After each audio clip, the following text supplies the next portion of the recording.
Hey guys, I am the Nivius Art, bringing you a deck profile for the Cubics for the March 31st, 2017 ban list. I'm just going to jump right into it. Don't want to take a really long time with the video. Starting with the monsters, you have a playset of Crimson Nova, the Dark Cubic Lord, 3K beater. It isn't affected by any monsters with less than 3,000 attack. It also can attack twice, and it burns for 3,000 both you and your opponent at the end of the turn. Next is Duza. He's pretty much your premature burial for all your cubics. He also gains attack for 200 attack for every differently named monster in your graveyard when a card is sent to the graveyard. Vijam, heart and soul of your deck. You basically need him to summon all your other cubics. And speaking of which, I run one of every other cubic, which is Dark Garnex, one Blade Garoodia, one Buster Gundil. You need one sacrifice for your 2-star, one sacrifice or 2 sacrifices for your 3-star, and 3 sacrifices for your 4 stars. And your beasts and your fairies. When we get to those, for each one in the hierarchy gets an extra attack. So Garnex gets 1, Blade Garoodia gets 2 attacks, and Buster Gundil gets 3. Also, when they're destroyed, they summon or also when they attack and beat over a monster, they summon Vijams to the field from the graveyard, and then they can search the next card in the hierarchy. Then you have one of each fairy, Gera, Guile, Vulcan, Dragni, Indoria, Doomvolt. Their effects are all the same. They all burn for 800 when you special summon them by sacrificing. And like your beast, they all get 1 sacrifice for your 2, for your level 2, 2 sacrifices for your level 3, and 3 sacrifices for your level 4. They all search each other in the next hierarchy, and but that's when they're in battle. All they have to do is be in battle and survive. They don't have to destroy a monster like your beasts. So that's key for them. Also, all the extra cubic names are good for summoning your Crimson Nova, since Crimson Nova requires 3 separate cubic names in your hand to summon him. So next, for the support, Summoner Monk, I run a pair. You need 2 Summoner Monks in order to bring out Duza. It makes Duza, gets your Duza out faster, it runs him faster, it searches him out faster. Summoner Monk is a good card. 2 Sangans. Basically, Sangan can target any of your monsters in this deck except for Crimson Nova and Duza, and that's important. He's also a key setup, so basically he'll get removed from the field to the graveyard. That's any way, shape, or form, so he can be sacrificed there, he can be tributed there, he can be destroyed by a card effect and go there. As long as he's removed from the field to the graveyard, he locates your monster. He locates a monster with 1,500 or less attack points, and that's kind of important to your deck. He's also a combo starter, but we'll get to that later. The last monster, and it's kind of a spicy tech, is Predaplant Chlamydosundew. Basically, you play him. He acts like a super poly if there's a predator counter on the field, which there wouldn't be in this particular build.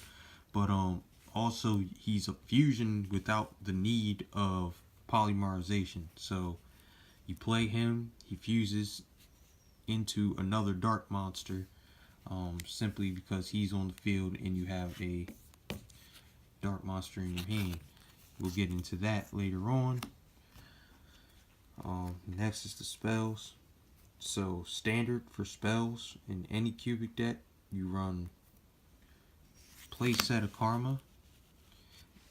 Karma basically, you target a cubic monster, you get 800 for each Vijam that you send to the graveyard from your hand or your deck, and basically 800 attack for that monster. So you can send all three and get 2400 attack for that monster, but you mostly want to use it for its search effect, which is when it's in the graveyard, you can banish it from the graveyard, and you get to search your deck for a cubic monster, and add it to your hand. Also, it has the effect of if you can summon Vijams on your opponent's turn, then guess what? Your opponent's life points get cut in half. This is a really good card. It's really strong in the strategies for the cubics. You need 3. Next is a playset of cubic wave, also standard. Basically, you target a cubic monster, then you target a monster on your opponent's side of the field. The monster on your opponent's side of the field's attack gets cut in half. The monster on your side of the field, attack gets doubled. What it is you, when it goes to the graveyard, though, it has another effect where you can banish it from the graveyard along with a certain amount of cubic monsters, and it'll place cubic counters on those monsters. Any monster with a cubic counter on it automatically is fiendish chained, so it can't attack and its effects are negated. The next spell card, very important to the deck, Foolish Burial. This card is awesome in this deck. I run it as a pair, and basically what happens is I can get rid of Karma or the Wave, or I can get rid of Unification of the Cubic Lords, which was coming up in a second in the traps. Just all around good dumping for using their graveyard effects. 2 Burdens of the Mighty. This effect stacks, but basically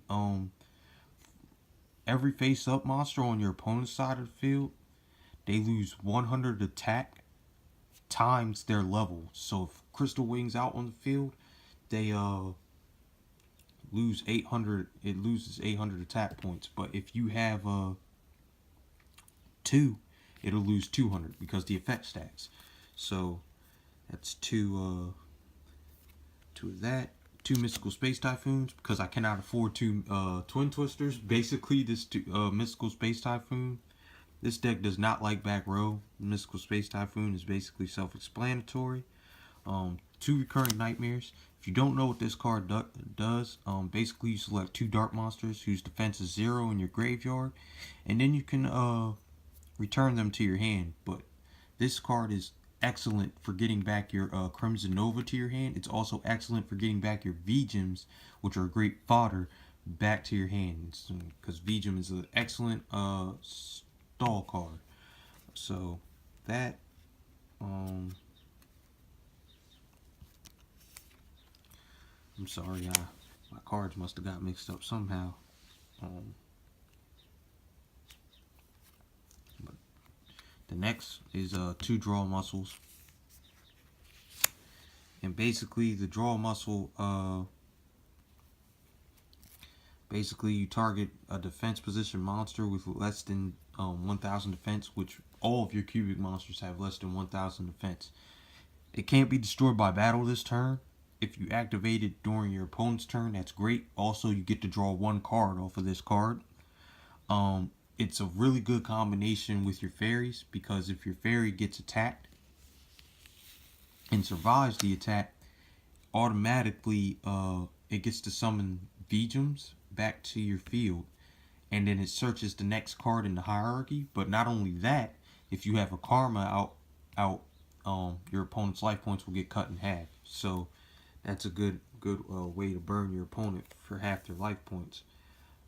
Next is the one-ofs. I run 1 pot of Acquisitiveness to get your banished cards back from your banished monsters, back from the being out of play. And they go back in your deck, and you draw 1. Next is Instant Fusion, and Instant Fusion is self-explanatory as well. You sacrifice 1000 life points, you get to summon a level, I think it's level 6 or level 5 or lower. Yeah, it's level 5 or lower fusion monster from your fusion deck, but it cannot attack and it gets destroyed during the end phase. We'll go into what that's for momentarily. We get to the extra deck. Last but not least, the trap cards, guys, and you get 3 unifications of the cubic lures. This is basically your polymerization of the deck. Also, while it's in the graveyard, you can banish it when a cubic monster is destroyed, and you get to go search your deck for a level 4 cubic monster, play it, and for the remainder of that turn, the cubic monster is indestructible. Basically, it can't be affected by card effects or be destroyed in battle. So, yep, Barrel Behind the Door, perfect match with your Crimson Nova. Basically, at the end of the turn, Crimson Nova burns for 3,000. So why not flip the 3,000 that you're gonna get burned onto your opponent? So your opponent takes 2 3,000 burns, which is 6,000 altogether. Next is Wall Disruption. Great card. Basically, for every face-up attack position monster your opponent controls, every monster loses 800 attack for each of those cards. So let's say your opponent had 3 monsters on the field. That's 800 for each. That's 2,400. Each of those monsters would lose 2,400 attack.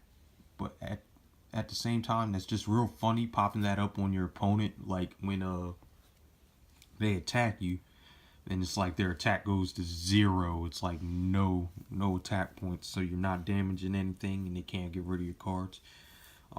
Next, it's the last trap card, 2 Transmigration Prophecies. This card is great for recycling.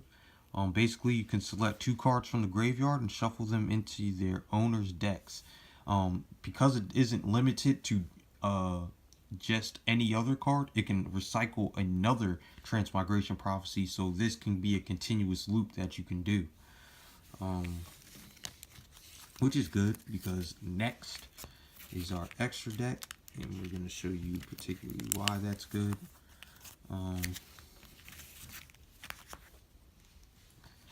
So I run 2 Crimson Nova Trinities. He's hard to get out in the deck, but at the same time, he's kind of worth playing.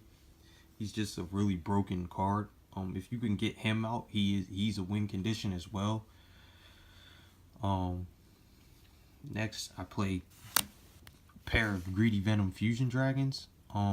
Greedy Venom Fusion Dragon is actually a win condition, and it's a part of an OTK that you have in this deck.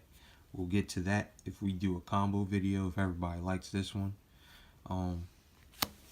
Next is Sea Monster with Theseus. He's self-explanatory. He's a 5-star fusion. He's your target for your instant fusion. He's a 5-star fusion, and basically he is a tuner monster. So he gets you free reign with Sangan. He's able to great synergy with Sangan. He's able to put himself on the field, synchro with Sangan to get you a level 8 tuners. And that's perfect, because your last card in your deck extra deck is Psyframe Lord Omega, which is probably one of the most prominent synchro monsters in the game today. And basically he recycles all of your graveyard effect cubic cards. So he recycles your unification of cubic lords, he recycles your karma, and he recycles your wave. And him in a combination with the Transmigration Prophecy, they both recycle them back into the deck, so you can use their on-field effects as well as their graveyard effects. So that's pretty much the deck profile, guys. I hope you enjoyed it. This is my first one. Like, comment, and subscribe. Let me know what you think about the deck. If you don't like it, if you like it, this is a casual build, just to let everybody know. So yeah, the Niveus art out.